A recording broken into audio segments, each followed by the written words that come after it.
देखिए, role of women in society हम पढ़ रहे हैं। तो रोल क्या होता है कि the function is do a person or part played in a particular situation. इसका मतलब हुआ कि जो फंक्शन जो होता है एक पर्सन एज्यूम करता है या वो जो पार्ट प्ले करता है किसी पर्टिकुलर सिचुएशन में, उसे क्या कहते हैं हम लोग? रोल कहते हैं।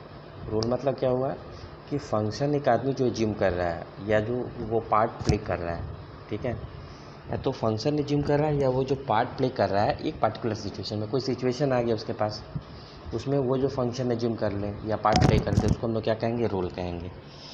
तो role is connected behaviour, rights, obligation, belief and norms. Connected behaviour है, रोल क्या है? कनेक्टेड बिहेवियर है, राइट्स है, बिलीव है, नॉर्म्स है, as conceptualize by people in social situation.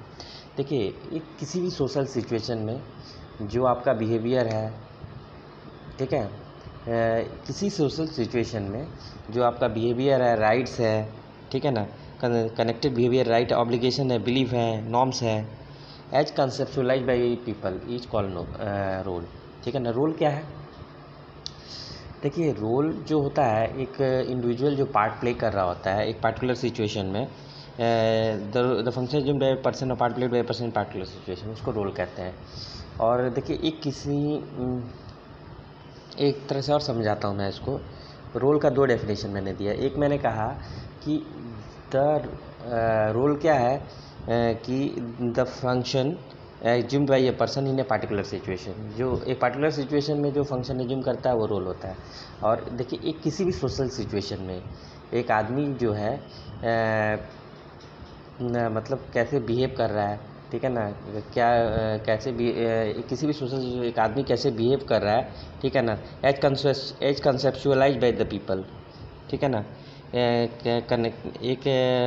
क्या है? कनेक्टेड बिहेवियर है, राइट, ऑब्लिगेशन है, बिलीव है, नॉर्म्स है, एक किसी पार्टिकुलर से सोशल सिचुएशन में, तो उसको हम लोग क्या कहेंगे? रोल कहेंगे।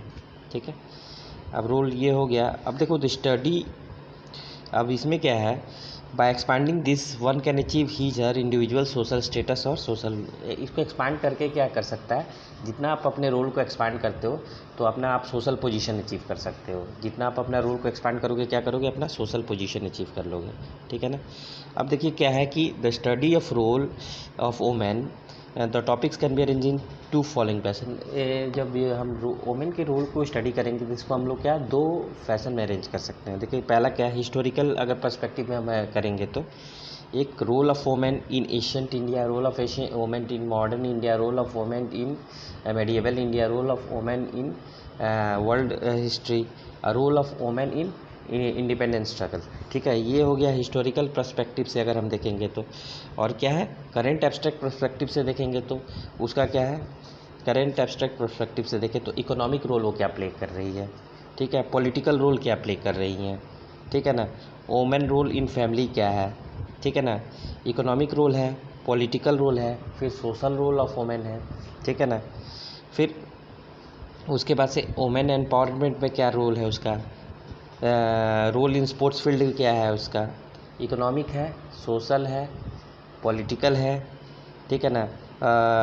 वोमेन एम्पावरमेंट में क्या है, उसके बाद से डिफेंस में उसका क्या रोल है, स्पोर्ट्स में उसका क्या रोल है, लिटरेचर में उसका क्या रोल है। तो इस तरीके से हम करेंट पर्सपेक्टिव में देख सकते हैं। ठीक है। अब देखिए, सबसे पहले हम ancient role of women in Asian period देखते हैं। तो एजुकेशन के फील्ड में क्या है, कैसे था।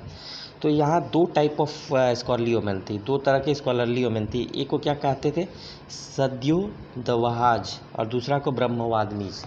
देखिए, एजुकेशन के फील्ड में हम क्या देख रहे हैं कि दो तरीके के फीमेल वोमेन है। एक को क्या कहते हैं, सद्यो दवाज, और दूसरों को क्या कहते हैं, ब्रह्मवादिनी। ठीक है ना।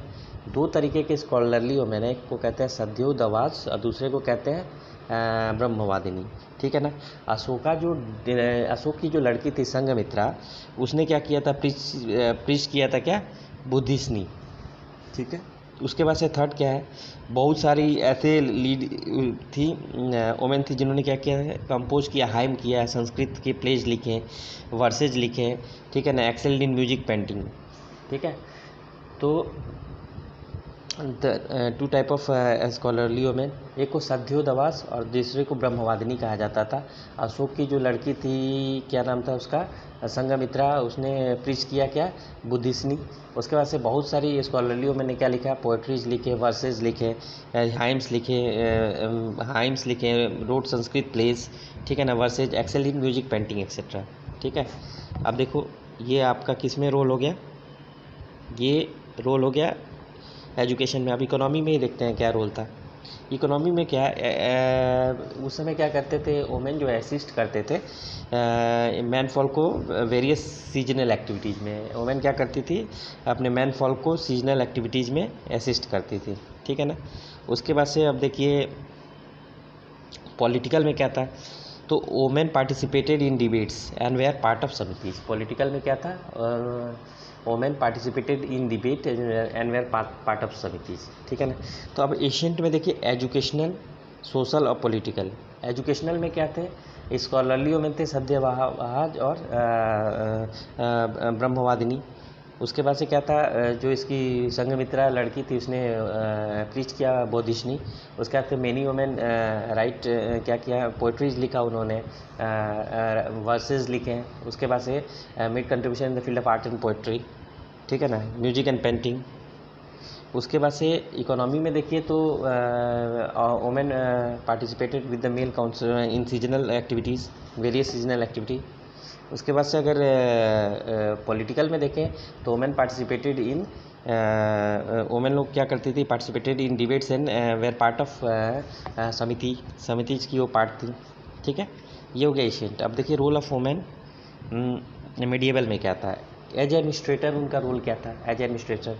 जैसे सबसे पहले तो आप देखिए क्या नाम था इनका, रजिया सुल्तान। रजिया सुल्तान थी वो पहली वोमेन मोनार्क थी to have ruled over Delhi. Razia Sultan क्या थी, पहली वोमेन मोनार्क थी जिन्होंने दिल्ली के ऊपर रूल किया। उसके बाद कौन थी, उसके बाद से ग्रैंड क्वीन दुर्गावती एंड चंदा बीबी ऑफ अहमदनगर।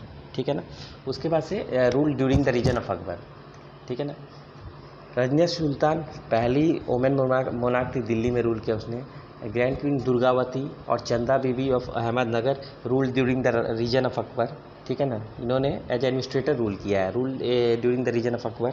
उसके बाद से क्या है, शिवाजी की जो मदर थी Jijabai was a queen regent because of his her ability as a warrior and administrator. Shivaji ji की जो माता जी थी जीजाबाई, उनको क्या कहा जाता था, क्वीन रीजेंट कहा जाता। किस वजह से, क्योंकि उनकी जो एबिलिटी थी as a warrior and as administrator, इसलिए उनको क्वीन रीजेंट कहा जाता था। ठीक है, एज एडमिनिस्ट्रेटर इनका ये रोल हो गया।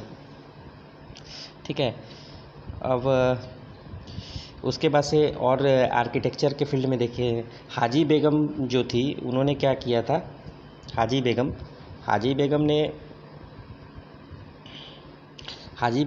Was involve in prudence of tomb of Humayun. Haji Begum ने क्या किया था, हुमायूं के टॉम्ब को हाजी बेगम नहीं बनाया था, हाजी बेगम ने क्या किया था, हुमायूं के टॉम्ब को बनाया था। हुमायूं के टॉम्ब को हाजी बेगम ने बनवाया था। Was involve in architecture prudence of tomb of Humayun. उसके बाद से हाजी बेगम के बाद से कौन आते हैं, बेलावर्दी मुलम्मा, कर्नाटक के बेलावर्दी मुलम्मा थी, ये कर्नाटक की थी। Formed and trained women army in the 17th century. Belawadi Mallamma जो है ये क्या करती है, form and trained women army in Karnataka. ठीक है ना। हाजी बेगम ने क्या किया था, involve in the architecture prudence of tomb of Humayun. उसके बाद से अलावर्दी मुलम्मा है, ठीक है ना, बेलावर्दी मुलम्मा, इन्होंने कर्नाटक में क्या किया था, form and trained women army in 17th century. ठीक है। अब रोल ऑफ वोमेन देखते हैं मॉडर्न पीरियड में। ठीक है, वोमेन क्या कहते हैं, मॉडर्न पीरियड में क्या क्या किया था इन्होंने, तो fight against the social evil of India. ठीक है, fight against the social evils like sati, purdah and non remarriage of widows. ठीक है। अब देखिए इसमें क्या है, मॉडर्न में क्या, एज एडमिनिस्ट्रेटर देख लीजिए। सबसे पहले क्या मैंने बताया था, मॉडर्न में एज एडमिनिस्ट्रेटर सबसे पहले कौन था, रजिया सुल्तान। रजिया सुल्तान ने क्या किया कि become the first Muslim first female ruler of Delhi sultanate. ठीक है ना, first female ruler of Delhi sultanate. उसके बाद से कौन की थी, क्वीन थी रानी दुर्गावती, और चंदा बीवी जो थी of Ahmednagar rule during the reason of Akbar. ठीक है। उसके बाद से शिवाजी की जो मदर थी जीजाबाई, उनको क्वीन रीजेंट कहा जाता है because of his able administrator ability as a warrior and able administrator, इस वजह से उनको क्वीन रीजेंट कहा जाता था। ठीक है। उसके बाद कंस्ट्रक्शन में क्या किया कि जो हुमायूं टॉम वाज हुमायूं का जो टॉम वाज बिल्ड बाई कौन, हाजी बेगम। ठीक है ना। और उसके बाद से एक और थी, एक बेलवर्दी मलम्मा, उन्होंने क्या किया था कि formed and trained women army in Karnataka in 17।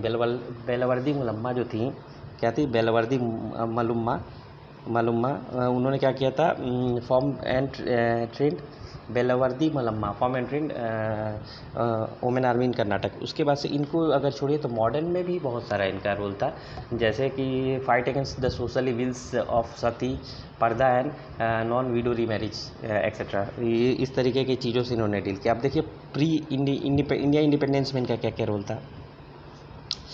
देखिए इंडिया इंडिपेंडेंस मतलब प्री 1857 में देखेंगे हम, पोस्ट 1857 देखेंगे, ऐसे करके देखेंगे इनका इंडियन इंडिपेंडेंस में।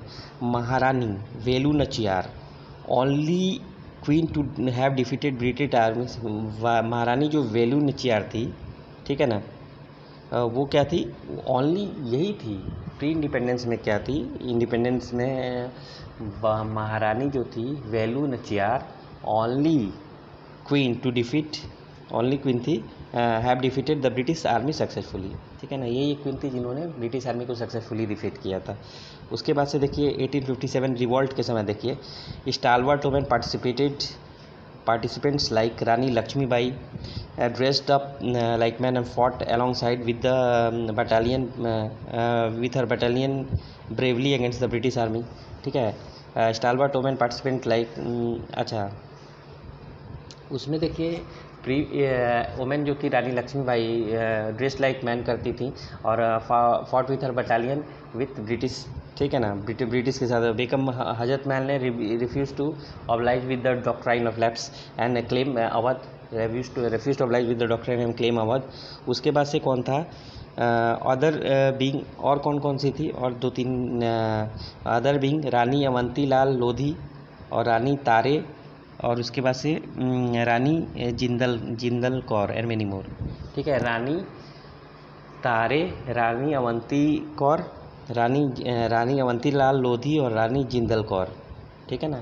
अदर इंक्लूड और कौन लोग थे, एक तो रानी अवंती लाल लोधी, रानी तारे और Rani Jindal Kaur and many more. ठीक है ना। इस तरह से ये इतने सारे ये वुमेन्स हो गए। उसके बाद से एक बहुत इंपॉर्टेंट जो है वो Savitribai Phule, the first female teacher in first women school. First female teacher एक फर्स्ट वुमेन स्कूल में थी। उन्होंने क्या किया था, open school for untouchables and worked tirelessly for women rights. ठीक है ना। सावित्रीबाई फुले क्या थी, सावित्रीबाई फुले जो थी वो क्या थी कि ओपन स्कूल किए थे उन्होंने, किसके लिए, अनटचेबल्स के लिए। सावित्रीबाई फुले जो थी first female teacher in A first women school, open school for untouchable and work tireless for women. ठीक है। उसके बाद से क्या है, Tarabai Shinde, Stri Purush Tulana consider as first Indian feminist. ये इतना इम्पोर्टेंट नहीं है। तो अब देखिए प्री इंडिपेंडेंस और पोस्ट और 1857 रिवॉल्ट से पहले इंडियन इंडिपेंडेंस में, प्री इंडियन रिवॉल्ट में जो थी एक महारानी वेलू नचियार, वो तो ये only queen to have defeated the British army successfully. कौन था, वेलू नचियार, महारानी जो थी वेलू नचियार। पोस्ट इंडिपेंडेंस में 1857 रिवॉल्ट में देखिए क्या कौन किसका पार्टिसिपेशन था। Stalwart like Rani Lakshmibai dressed up like man and fought alongside with her battalion bravely with the British. ठीक है ना। और उसके बाद से oblige with the जो बेगम हजरत महल refused to oblige with the doctrine of lapse and claim Awadh. उसके बाद से अदर्स इंक्लूड और कौन से थे इसमें, रानी अवंती लाल बाई लोधी, रानी तारे और तारेबाई, रानी ताराबाई, रानी अवंती लाल लोधी, रानी तारीबाई और Rani Jindal Kaur and many more. ठीक ठीक है ना। सावित्री बाई फुले जो थी वो first women teacher of first women school, open school for education of untouchables and fought for the rights of women and fought for the right and tirelessly worked tirelessly for the rights of women, ठीक है ना। ये सब main हो गया है। उसके बाद से अब देखिए क्या है कि अर्ली 20th सेंचुरी में कौन कौन आए, कौन कौन है। अर्ली 20th सेंचुरी में आप देख लीजिए, एक तो सरोजनी नायडू थी, prolific writer and poet, president of Indian national council. और उसके बाद से क्या थी, early 20th outstanding leader leading from the for civil disobedient movement and salt satyagraha. Sarojini Naidu क्या थी, राइटर थी, पोएट थी, ठीक है। President of Indian National Congress थी, ठीक है। और रुक जाइए अभी फिर देखते हैं।